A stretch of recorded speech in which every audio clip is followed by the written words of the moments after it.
안녕하십니까, 이진우입니다. 우리나라 주식시장에서 주가 조작 의혹 사건이 또 하나 더 불거졌습니다.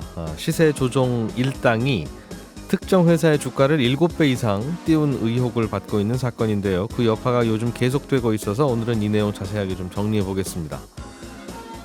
앞으로 우리나라 경제와 우리나라 수출에는 달러 원 환율보다 달러 위안 환율이 더 많은 영향을 줄 수 있겠다는 분석이 나왔습니다. 우리 기업들이 수출을 많이 하는 게 중간재인데 최근에 중국 기업들도 중간재 수출을 많이 하면서 일종의 경쟁 관계가 만들어지고 있고요. 그래서 위안화의 가치가 떨어지면 중국산 중간재의 가격이 낮아지고 수출 경쟁력이 생겨서 우리 기업들의 경쟁력은 그만큼 상대적으로 줄어들기 때문이라는 겁니다. 스웨덴 배터리 업체 노스볼트가 증시 상장을 추진하고 있습니다. 우리나라 배터리 기업들에게는 그리 좋지 않은 소식으로 해석되고 있습니다. 10월 25일 수요일 손에 잡히는 경제 바로 시작합니다. 네, 오늘은 MBC의 양효걸 기자 그리고 서은영 경제뉴스 큐레이터, 손에 잡히는 경제 박세훈 작가 이렇게 세 분과 함께 중요한 경제 뉴스들 분석, 정리, 요약해 보겠습니다. 양효걸 기자가 준비해 오신 소식이 요즘 그 신문에 자주 나오고 네. 뭐 그러던데 최근에 그 주가 조작 의혹이 또 불거졌는데 키움증권이라는 증권사가 중간에 또 얽혀서 네, 맞습니다. 있더군요. 네, 연일 키움증권의 주가가 크게 떨어졌는데요. 원래 10만 원을 오르내리던 주가가 불과 일주일 사이에 7만 원대로 주저앉았습니다. 이번 사태가 시작된 것은 바로 영풍재지라는 종목 때문인데 영풍재지가 지난 18일 하한가를 보이면서 시작이 됐습니다. 영풍재지는 사실 지난해 11월부터 뚜렷한 호재가 없는 상황에서 계속 주가가 올랐거든요. 예. 이 시기에 그러니까 작년에만 4,000원대 초반에 거래되다가 지난 9월에는 최고점이 5만 4천 원까지 올랐으니까 거의 1년 사이에 거의 뭐 12배, 13배가 오른 겁니다. 예. 지난 18일 하한가를 맞고 3만 원대에서 거래가 정지됐는데 사실 여기에서 주가 조작 의심이 거래라고 본 거고요. 검찰은 지난 9월에 금융감독원으로부터 주가 조작으로 의심된다면 수사를 넘겨받았고 일당들을 붙잡아서 구속했습니다. 그러니까 23일에는 검찰이 영풍재지와 이 회사 최대 주주 대양금속, 그다음에 대양홀딩스 컴퍼니 등 사무실을 압수수색했다는 사실도 알려졌습니다. 어떤 특정 종목의 주가를 슬금슬금 올리다가 네, 어느 날 한꺼번에 뭐가 꼬였는지 하한가 물량이 쏟아지면서 맞습니다. 이제 사람들의 이목을 끌게 되는 맞습니다. 거군요. 그런데 키움증권은 왜 문제가 됐어요? 일단 영풍재지 주가 조작 사건에서 키움증권이 대량의 미수금이 발생했습니다. 그러니까 미수금, 그러니까 고객들로부터 돌려받지 못한 돈이 거의 5천억 원 가량 되는데요. 이걸 이제 풀면 미수금이 이렇게 크다는 거는 일부 투자자들이 이제 큰 돈을 빌려서 영풍재지 주식을 샀고 그 돈을 갚지 못했다는 뜻입니다. 그래서 총 금액으로 따지면 키움의 올해 이제 상반기 영업이익을 뛰어넘는 금액이고 5천억 원이다 보니까 최근 이제 키움증권 자체 주가가 또 떨어진 것까지 생각하면은 관련 주주들한테 막대한 손실을 입힌 거고요. 문제는 이번 주가 조작에서도 대량의 키움증권 계좌가 이용됐다는 게 밝혀진 거고요. 금융당국이 이제 주가 조작 일당 계좌를 이제 100여 개를 동원해서 영풍재지 주가를 끌어올린 거로 지금 파악을 하고 있거든요. 예. 근데 시세를 끌어올렸다가 파는 방식으로 거의 뭐 1,000억 원 넘게 이익을 이제 취한 걸로 보이는데 이 중 상당수가 키움증권 계좌가 쓰였다는 겁니다. 주로 키움증권 계좌로 거래를 하는 사람들이 주가를 끌어올렸는데 네, 자기들 돈으로 주가를 끌어올린 게 아니라 네, 거기도 돈이 모자랐는지 네, 미수를 써서, 맞습니다. 원래 미수라는 게 월요일 날 좀 자기 갖고 있는 돈보다 많이 사고 수요일까지 그 돈을 채우든가 아니면 주식을 팔아서 정산을 하든가, 맞습니다. 그렇게 이제 이틀 후에까지 이틀 말미를 줄 테니 네, 일단 외상으로 사보쇼, 네, 그런 거래 해주는 거잖아요. 맞습니다. 그거 하다가 그냥 갑자기 하한가로 정지되는 바람에 네. 그게 그 외상이 그냥 쌓여서 묶인 건데 그게 5천억이에요? 게다가 일반 이제 투자자들도 미수거래 이제 금액이 이제 합쳐진 건데요. 이게 사실 이제 따지고 보면 이런 이제 영풍재지가 갑자기 이제 주가가 계속해서 오르니까 다른 증권사들은 이 미수거래, 그러니까 외상거래를 닫기 시작했거든요. 이 종목에 대해서는. 네, 이 종목에 대해서는 이제 닫기 시작했는데 유독 이 키움증권만 증거금 40%를 유지하면서 미수거래를 열어놨습니다. 그러다 보니까 다른 일반 투자자들도 영풍재지를 사기 굉장히 쉬운 조건에 노출이 됐다는 거고요. 그럼 다들 이 증권사로 옮겨서 계좌 트기도 하고 그랬겠네요. 적극적인 투자자들은. 맞습니다. 근데 지금 비난이 이제 일고 있는 거는 사실 금감원이 올해 4월부터 지난번 SG증권 사태 때문에 이 모니터링을 강화했는데 이상하다고 이제 자세히 들여다보기 이제 시작한 게 영풍재지를 들여다본 게 올해 8월입니다. 게다가 이제 7월 26일에 한국거래소가 이 주가 흐름을 보니까 좀 이상하다. 그래서 투자 주의 종목으로 영풍재지를 이제 지정을 했고요. 예. 8월 3일에는 투자 경고 종목으로 해서 조심하라는 신호를 여러 번 보냈는데 이 키움증권은 이 외상 거래인 미수 거래를 계속해서 유지를 하면서 예. 일반 투자자들도 손쉽게 영풍재지를 살 수 있도록 했다.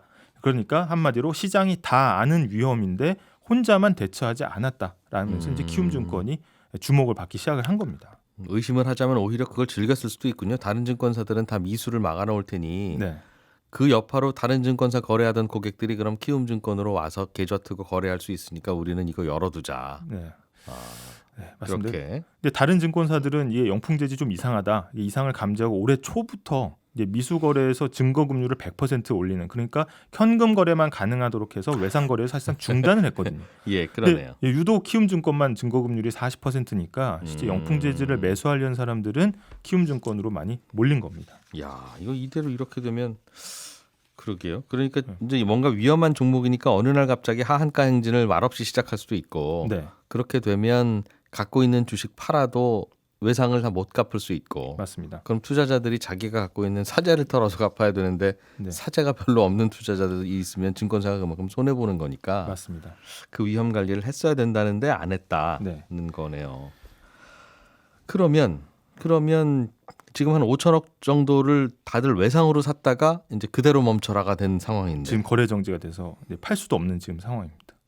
그런데 이제 또 하한가 치고 또 하한가 치고 그러면 네. 각 외상으로 샀던 주식을 팔더라도 빌린 외상을 못 갚을 거고 이 맞습니다. 투자자들은 네. 그럼 말씀드린 대로 사재를 터셔야 되는데 네.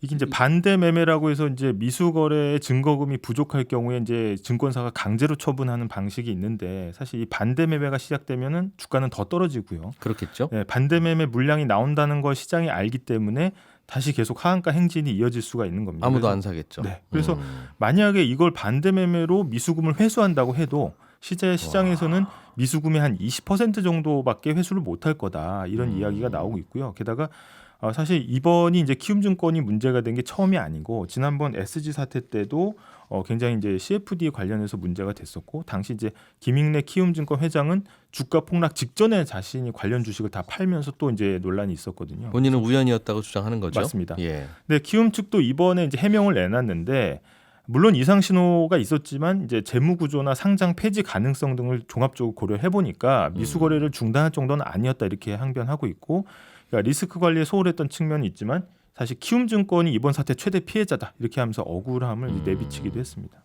정작 주가 조작은 주가 조작 세력을 적발해야 되는데 네. 이번에는 그분들 조사는 오히려 좀 조용하고 네. 나중에 하고 네, 얽혀 있는 증권사가 오히려 계속 맞습니다. 일반 투자자들이 많이 부각되는군요. 이제 했기 때문에 이 그 대상 종목은 영풍재지였다고 하던데요. 네, 맞습니다. 그래서 이 영풍재지가 이제 하한가 사태가 일어나면서 사실 뒤늦게 키움증권이 이제 수십 개 미수 거래를 제한하고 나섰습니다. 그러니까 야, 리스크 관리 너무 소홀한 거 아니냐라는 비판이 나오니까 이걸 피하기 위해서 뒤늦게 이제 10월 들어서만 약 50개 종목의 미수 거래를 닫은 건데 사실 이게 다른 증권사로도 좀 번질 우려가 있습니다. 그래서 이 미수 거래가 외상 거래긴 하지만 일시적인 현금 부족을 해소하는 일종의 주식시장에서는 윤활유 역할도 하거든요. 예. 순기능이라고 하면. 근데 이런 미수 거래가 계속해서 이제 과도하게 차단이 되면 아하. 시장 거래량이 줄면서 전체적인 이제 주가에 영향을 미치는 거 아니냐 이런 우려도 나오고 있습니다. 전 국민 신용카드 사용 금지하고 비슷한 상황이니까. 맞습니다. 예. 그렇군요. 이게 이제 이 여파로 다른 주식 종목들도 유동성이 좀 막힐 수 말라붙을 수 있다. 네. 이런저런 증권사들이 다 이제 안아주고 차단하고 할 테니까 이런 맞습니다. 신용거래나 미수를. 알겠습니다. 다른 뉴스 하나 보죠. 서운영 큐레이터가 준비해 오신 소식은 앞으로는 달러 원 환율보다는 달러 위안 환율, 그러니까 중국 돈의 가치가 우리 경제에 더 많은 영향을 줄 거다. 신경 네. 좀 쓰자. 이제 그런 보고서가 나와서 눈길을 끌었다는 거죠. 그렇습니다. 그러니까 우리가 흔히 좀 공식처럼 외우잖아요. 그러니까 원달러 환율 오르면 우리 돈 원화 가치가 떨어지니까 수출에는 유리하다. 그 실제로 기사에도 좀 그런 공식으로 쓰는 경우가 많습니다. 그런데 이제 이게 과연 앞으로도 통할 것이냐? 그렇진 않은 것 같다라는 내용의 보고서인데요. 한국무역협회 보고서입니다. 2010년부터 올해 5월까지 우리나라 우리나라 기업들의 수출에 영향을 주는 다양한 변수들을 따져봤더니 가장 관련성이 높은 게 중국의 산업 생산, 그 다음이 미국의 산업 생산이었고요. 원달러 환율은 상관관계가 매우 낮더라라는 겁니다. 그러니까 보통 상관관계가 1이면 이제 상관관계 매우 높다. 그러니까 관련성이 매우 높다라고 하는데 뭐 중국 산업 생산과 미국 산업 생산이 0.6에서 0.7 사이였는데 원달러 환율은 한 0.2도 안 됐거든요. 그러니까 환율이 얼마냐를 놓고 지금 우리나라 어때요? 괜찮아요? 안 괜찮아요? 물으면 그건 알 수 없다. 맞습니다. 네. 그런 얘기군요. 그래서 이 보고서 내용 세 문장으로 요약을 해보면요. 첫 번째, 이 원달러 환율이 우리나라 수출에는 별다른 영향을 주지 않는다. 높든 낮든. 네. 그리고 두 번째, 이 중국 공장이 바쁘게 돌아가면 우리 수출 실적이 줄고 미국 공장이 바쁘게 돌아가면 우리 수출 실적이 올라간다. 그러니까 사실 이거는 올해 좀 이 무역 기사 많이 보셨다면은 좀 요건 이해하실 좀, 수 있을 것 같아요. 그러나 왜냐하면, 지금까지 알고 있는 네. 상식과는 좀 다르네요. 아, 그렇죠. 왜냐하면 대중 수출이 이제 꽤 많이 줄었고 대미 수출 비중이 올해 굉장히 많이 올라왔잖아요. 중국의 선풍기 네. 공장이 바쁘게 돌아가면 그거는 뭐 월마트에다가 선풍기 납품하려고 그럴 텐데 네. 중국은 사실상 조립만 하고 이런저런 모터를 다 우리나라에서 사다 조립하는 거니까 중국의 선풍기 공장이 바쁘게 돌아가면 우리나라 모터 회사도 아주 잘 돌아가는 거였는데 네. 근데 그 이야기가 더 깨지고 이상 있다. 아니다라는 이야기를 이제 좀 더 말씀을 드릴 건데요. 그리고 그리고 또 세 번째 문제 하나 더 있습니다. 이 중국 위안화 가치가 떨어지면 1년 안에 우리나라 주요 품목 수출이 줄어든다라는 겁니다. 그래서 이 세 가지를 다시 합쳐서 이야기를 하면 그럼 왜 이렇게 바뀐 거냐. 결국에는 우리나라에서 중간재 사다가 최종재 완성품 만들어서 전 세계에 공급하던 중국이 우리나라처럼 이제 중간재를 수출하는 나라로 바뀌었다. 그리고 이 세계 시장을 두고 우리나라와 중국이 수출 경합을 벌이는 경향이 과거보다 훨씬 더 강해졌다. 그래서 중국 많이 네, 컸다는 거네요. 그렇습니다. 네, 그래서 중국의 수출 경쟁력이 결국 우리나라 수출 실적에 매우 큰 영향을 미치고 있다라는 겁니다. 그래서 위안화 가치가 떨어지면 예전에는 중국 수출 잘 되네. 네. 중국 수출 잘 되면 우리나라 수출도 같이 잘 되겠네. 중국인들이 그렇습니다. 우리나라에서 부품 소재 사다가 수출하니까 였는데 이제는 중국이 수출에 유리해지는 위안화 약세 현상이 나타나면 그게 네. 중국 제품이 우리나라와 경쟁하기 때문에 그렇죠. 우리나라에는 오히려 불리해졌다. 맞습니다. 세상에. 그럼 이제는 우리는 중국 덕분에 우리도 같이 좋아지는 나라가 아니라 네. 중국과 우리나라는 이제 경쟁을 거의 해야 대등한 되는 경쟁 관계가 국가다라는 된 겁니다. 뜻이군요. 맞습니다. 이게 한국이 중간에 이제 중국에 중간재를 수출하는 규모가 2021년만 해도 막 1년에 20%씩 성장했었거든요. 근데 2022년 죄송합니다. 2022년이 되니까 거의 늘지 않았고요.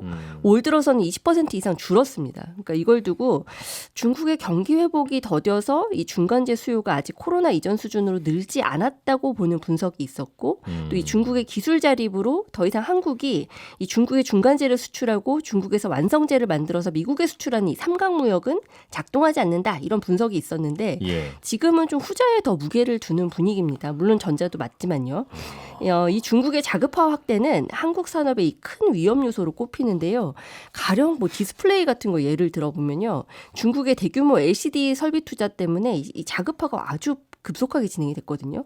그러니까 이 기술 격차도 좀 줄어들면서 올해 우리나라의 이 대중국 수출액이 20% 이상 줄었습니다. 그리고 이 비슷한 경우가 또 석유화학 제품인데 2020년부터 중국 정부가 공격적인 설비 증설에 나섰었거든요. 예. 그러면서 또 자금률이 상승했는데 역시 석유화학 제품 수출도 20% 이상 줄었습니다. 이건 중국의 산업고도화 전략인 중국제조 2025가 이 실제 성과를 내고 있다는 의미이기도 한데요. 그전에는 이제 가격 경쟁력으로 중국산을 그럼 싸니까 살까? 뭐 이런 선택지였다면 예. 지금은 기술 격차가 워낙 좁혀졌으니까 중국도 뭐 한국에서 뭐 굳이 중간재 필요 없습니다. 우리가 만들어서 쓸게요. 그리고 플러스 이거를 해외에다가 중간재를 수출할 때도 중국과 한국이 같이 경쟁을 벌이는 상태가 됐다라는 거죠. 예. 근데 이 중국 제조 2025가 뭐냐면요. 이 첨단 제조업을 육성해야 개발도상국의 성장이 멈춰버리는 중진국 함정을 극복할 수 있다. 그래서 중국 공산당이 2015년에 앞으로 10년간 우리는 반도체, 배터리, 자동차, AI 같은 첨단 기술을 육성해서 우리는 이 중진국 함정에 빠지지 말자라고 했던 거예요. 예. 그 전략인데 그로부터 지금 8년이 지났는데 지금 중국 수출 자립도를 실제로 보면 자동차 부품, 2차 전지, 뭐 디스플레이, 반도체 부분 같은 데서는 자립도가 상당히 눈에 띄게 올라왔습니다. 요약하면 중국 참 많이 컸다 네. 빠르게 그렇습니다. 그런 얘기군요. 이제는 우리랑 공생하고 우리 동생이 아니라 네. 산업적으로 보면 거의 이제 동급생이 되고 그렇죠. 있다는. 어깨를 나란히 하고. 야, 한 20년쯤 전에 일본 매체들이 네, 코리아에 맞습니다. 대해서 이런 보도를 했겠네요. 일본에도 아침에 손에 잡히는 경제 같은 경제 라디오 방송이 있었으면 네. 그때 이런 얘기 했겠네요. 그래서 역사는 돌고 돌아. 아. 네, 그렇습니다. 그러면 요즘 중국 경기가 회복이 더디죠? 그래서 위안화도 계속 약세고 미국하고 중국하고 싸우니까 아유 중국 어렵겠다 싶어서 또 중국을 빠져나가는 외국 자본도 많고 그래서 이래저래 위안화는 약세인데 위안화가 약세면 중국 수출 기업들한테는 좋을 거고 네. 그럼 그게 우리나라 수출 기업들한테는 안 좋겠네요. 네, 결국엔 공식이 그렇게 됩니다. 그러니까 이 위안화 가치가 떨어졌을 때 수출 실적이 나빠지는 이제 대표적인 품목을 보고서에서 꼽았는데 반도체, 자동차, 화학 제품이 꼽혔거든요. 그러니까 모두 중국과 우리나라의 수출 경쟁 지수라고 할 수 있는 이 수출 경합도가 매우 높은 품목들입니다. 예. 특히 자동차는 경합도 수치가 막 매년 훅훅 올라가고 있어요. 근데 올 상반기에 중국이 전 세계 자동차 수출 실적 1위 거머쥐면서 전 세계가 좀 충격을 받았었잖아요. 근데 예. 지금 이 자동차 수출로 그나마 버티고 있는 우리나라로서는 좀 주목해야 할 대목이다. 좀 긴장해야겠다라는 거고요. 예. 말씀하신 대로 위안화 약세는 당장은 이 중국 정부가 획기적인 부양책을 내놓지 않는 이상 이 약세 흐름을 좀 바꾸기는 어려워 보이는데 이 계속 벌어지는 미중 간의 금리 격차, 뭐 중국의 더딘 경기 회복 이런 것까지 더해지면서 아무래도 당분간은 위안화 약세에 이어지지 않겠냐. 그러면 결국에는 아까 얘기한 대로 좀 우리나라 수출 실적에는 긍정적이라고 보기는 어렵다라는 겁니다. 근데 지금 12개월 연속 마이너스였잖아요. 우리 수출 실적이. 예. 근데 이번 달에 드디어 플러스로 돌아설 거다. 이런 얘기들이 지금 희망 섞인 이야기들이 계속 나오고 있는데 지금 뭐 위안화 환율도 그렇고 뭐 고유가 뭐 이런 것들 여러 가지 지표들 보면 수출 회복을 더디게 할 만한 변수들이 좀 아직은 많이 널려 있다라고 볼 수 있겠습니다. 야, 이 뉴스는 굉장히 큰 먹구름이 앞에서 오는 큰 뉴스 같은데 네. 이제 우리나라도 좀 기적적인 경제 발전을 이룬 나라잖아요. 대표적인 그렇죠. 케이스. 맞습니다. 그래서 한국을 본받아서 우리도 저렇게 빨리 성장해 보자라고 하는 아시아의 많은 부지런한 나라들이 있잖아요. 네. 근데 그런 나라들을 바라보는 그 학자들의 시선은 당신들은 안 될 것 같아. 한국은 저기가 운이 좀 좋아서 혹은 뭐 빨리 시작해서 중국하고 경쟁을 안 하는 바람에 저렇게 네. 성장한 건데 당신들은 중국이랑 경쟁해야 되지 않습니까? 네. 그래서 당신 단계에서 이렇게 성장하기가 이제 쉽지 않습니다. 좀 포기하세요라는 냉정한 평가하는 분들이 있거든요. 네네. 그- 네. 근데 다행히 우리는 중국보다 먼저 시작해서 인건비 경쟁 중국이랑 그렇죠. 안 하고 맞습니다. 심지어는 중국이 그렇게 잘 나가니까 바로 옆에 있는 바람에 우리 거 사다가 조립하니 우리는 덩달아 좋았는데 아 이게 이제 그 아시아 국가들이 중국을 바라보면서 답답해하던 저 시선이 우리도 이제 그렇게 돼야겠다 하는 생각이 드네요. 네. 빨리 우리도 좀 뛰어야 되는데 알겠습니다. 자, 박 작가님이 갖고 오신 소식도 좀 재밌는데 스웨덴의 배터리 회사인 노스볼트가 네, 내년에 스톡홀름 증시에 상장을 추진한다는 건데 그렇습니다. 뭐 회사가 주식시장에 상장하는 거야 뭐 그럴 수도 있는 일인데 이게 왜 뉴스예요? 조금 전에 중국이 우리나라를 따라와서 답답했다면, 이건 이제 유럽의 배터리 회사들이 우리를 따라오고 있는 것 같아서 답답한 그런 뉴스입니다. 노스볼트라는 회사는요, 테슬라 전직 임원들이 퇴사하고 한 2017년쯤 이게 설립한 곳이에요. 예. 근데 여기가 폭스바겐이 이 회사의 최대 주주가 되면서 주목을 받기 시작했던 곳이고요. 이후에 뭐 골드만삭스, 블랙록 이렇게 이름만 들어도 좀 알만한 곳들이 투자를 또 많이 해갖고 주목을 받았고요. 유럽 연합이 주는 보조금 정책의 가장 큰 수혜자로도 평가를 받는 곳입니다. 유럽의 LG 에너지 솔루션이군요. 그렇죠. 아시아 배터리 업체에 맞서는 유럽 배터리 회사를 만들기 위해서 유럽 연합이 적극적으로 여기 노스볼트에 지금 보조금을 줬거든요. 예. 그렇게 받은 보조금이랑 뭐 투자금을 기반으로 해서 급성장한 후에 지금은 유럽의 최대 배터리 공장을 신축을 하고 있고 그리고 북미 지역에도 대규모 배터리 제조 설비를 만들 계획인데 이런 것들을 만들려고 하면 돈이 필요하잖아요. 예. 그래서 여기 들어가는 돈을 마련하려고 상장을 준비를 하고 있다라는 겁니다. 근데 지금은 투자은행이 조언을 받는 단계 정도이긴 한데 상장 목표가 내년이거든요. 예. 근데 만약에 내년에 상장이 되면 최근 몇 년 동안 상장된 유럽 기업들 중에서는 최대 규모의 상장이 될 수도 있습니다. 그러니 유럽이 우리도 잘 나가는 배터리 회사를 만들 거야 라는 야망을 상징적으로 보여주는 게 바로 이 노스볼트의 증시 상장이고요. 예. 유럽은 한국하고 중국, 일본 배터리 기업들이 지금 치열하게 맞붙는 격전지로 급부상하고 있는 시장이거든요. 근데 이렇게 유럽연합의 지원을 등에 입은 회사가 유럽 회사가 증시에 상장까지 돼서 자금을 모으고 그 돈으로 투자를 더 늘리게 되면 이건 아무래도 한국 기업들에게 좋은 일은 아니죠. 아닐 것이다. 물론 노스볼트가 글로벌 배터리 시장에서는 아직 후발주자일 뿐이라서 과연 성공적으로 또 증시에 상장을 할지 그래서 공장 확장을 이어나갈 수 있을지 요건 더 기다려봐야 할 일입니다만 예. 아무튼 우리에겐 안 좋은 영향을 줄 수 있는 소식인 것 분명합니다. 요건 요 회사는 직접 상장하나 봐요. 그렇습니다. 물적 분할하고 뭐 이러는 게 아니라. 네. 알겠습니다. 네. 자, 미국의 석유업체인 쉐브론 네. 이 회사가 또 다른 석유업체를 무려 70조 원이나 주고 인수하기로 했어요. 그렇습니다. 남미 쪽에 유전을 많이 갖고 있는 헤스라는 회사인데 요거 이제 인수한 다음에 유전 지분을 획득하려고 하는 거겠죠. 그리고 이 뉴스 나오기 2주 전쯤에는요. 또 다른 석유업체인 미국의 엑슨모빌도 셰일가스 시추업체 한 곳을 80조 원을 주고 인수를 하기로 했거든요. 네. 근데 미국 대형 석유업체들이 이렇게 큰 돈을 써서 유전을 확보하고 셰일가스 시추업체를 인수한다라는 건 앞으로도 석유 수요가 계속될 거다라는 데 베팅을 하고 있다는 의미입니다. 아하. 물론 석유 기업이니까 당연히 석유 시대가 앞으로도 쭉 계속되길 바라겠습니다만 지금 많은 나라들이 온실가스 배출량 줄이고 녹색 에너지로 가자라고 외치고 있고 심지어 미국 정부는 최근에요. 수소 산업에 대규모 투자를 하겠다고 발표를 했거든요. 그리고 2030년이면 화석연료 소비가 정점을 찍을 거라는 전망도 있었고 유럽의 석유업체들은 화석연료에서 재생에너지로 투자 무게추를 옮기고 있는 상황인데 이거랑 정반대되는 움직임이라는 점에서 관심을 끄는 보도인 겁니다. 야, 이거 석유업체들도 대형 업체들은 작년 재작년만 해도 네. 우리도 탈석유 시대에 우리가 뭘 먹고 살지 고민 좀 해볼게요. 네. 하면서 우리도 친환경 할 거예요. 다들 이랬는데 그렇습니다. 우리는 계속 석유로 갈 테니까 어디 누가 이기나 봅시다로 바뀌었군요. 그렇습니다. 왜냐하면 단기적으로 볼 때 작년에 쉐브론하고요, 엑슨모빌 사상 최대 순이익을 냈거든요. 왜냐하면 예. 고유가가 계속 지속이 됐으니까요. 그리고 당분간은 고유가가 또 지속될 거라는 전망도 나오는 데다가 중장기적으로 볼 때는 지금 세계 여러 나라들 중에 특히 선진국들 친환경 신재생 에너지로 가자라고 앞장섰던 나라들이 모두 다 친환경 정책들 미루고 있지 않습니까? 실제로 경기 어렵다는 해보니까 이유로. 생각보다 불편한 것도 많고 그렇습니다. 오히려 돈도 많이 더 들고 예. 친환경도 아닌 것 같고 또 그렇죠. 따지고 보면 그렇습니다. 그런 경우들이 많아서 그래서 앞으로도 석유 수요는 계속 될 거다라고 본다는 겁니다. 슬슬 그런 자신 있는 배팅이 나오고 있다. 네. 예, 저희는 내일 아침 8시 30분에 다시 모여서 재미있는 경제 뉴스들 전해드리겠습니다. 고맙습니다. 이진우였습니다.